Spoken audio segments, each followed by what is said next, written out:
Bon allez, petit sujet léger, on va voir manual, nose manual.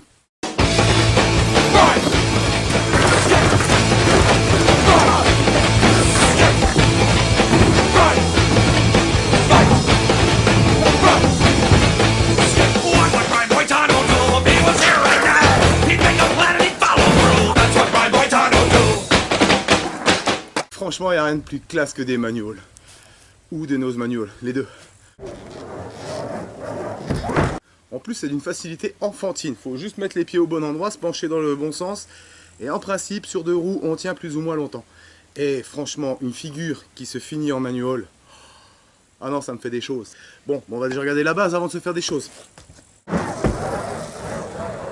Alors pour le manual, vaut mieux trouver soi-même son propre appui. Moi, je sais que je me mets comme ça. Que tu vois bien. Je me mets comme ça. Ensuite, je répercute le poids du corps au-dessus de mes roues arrière. En faisant balancier avec les bras. Voilà. Là, j'ai un manual. La bonne technique pour pouvoir choper le truc de tenir sur 2 roues, c'est de le faire justement à l'arrêt. Parce que si tu tiens à l'arrêt, après, avec l'élan, tu verras que c'est beaucoup plus facile. Que si tu l'essayes en roulant, tu vas avoir le taille qui va frotter, et puis au bout d'un moment, tu l'assimileras de toute façon moins vite. Moi, je l'ai assimilé beaucoup plus vite justement en m'entraînant à l'arrêt, et c'est valable aussi pour le nose manual. Donc, après, tu peux te tenir, hein, comme pour le ollie au début, hein, si jamais tu te sens pas tranquille et tout, mais bon, passe cette étape de se tenir avec des béquilles, parce que ça va 5 minutes, et puis là, maintenant on est intime, normalement, t'as plus besoin de prothèse, enfin. Donc je reprends, tu t'entraînes. Tu vois déjà, toi, quel est le meilleur point d'équilibre pour toi, parce que tu n'auras sûrement pas le même que moi. Le meilleur point d'équilibre pour pouvoir te tenir comme ça à l'arrêt sur 2 roues. Tu essayes déjà une fois comme ça. Voilà.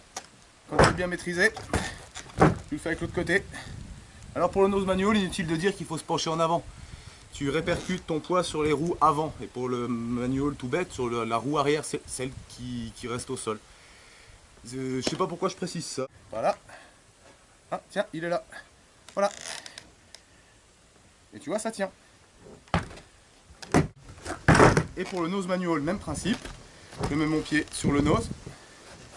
Je mets mon pied à peu près au-dessus des vis.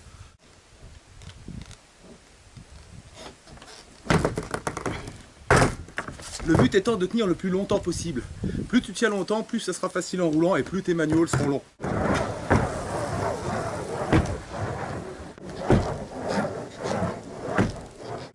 Chose super importante pour le nose manual, qui diffère d'ailleurs du manual lui-même. Avec le manual, quand tu loupes, au pire, tu retombes sur tes roues, ou alors tu frottes ton taille et tu continues à rouler, rien de grave. Avec le nose manual, le problème que tu vas avoir, c'est que ton taille, il va pas frotter comme ça, je te le garantis. Donc si tu l'essayes en roulant et que tu n'as pas vraiment l'habitude, ce qui va se passer, c'est que tu vas buter comme ça, tu vas partir comme ça, tu vas faire 3 petits ricochets de merde, et tu vas te faire super mal. C'est pour ça que c'est vraiment important, particulièrement pour le nose manual, de le faire vraiment à l'arrêt, pour vraiment trouver sa propre stabilité. Voilà, voilà. Allez, bon courage, démerde-toi.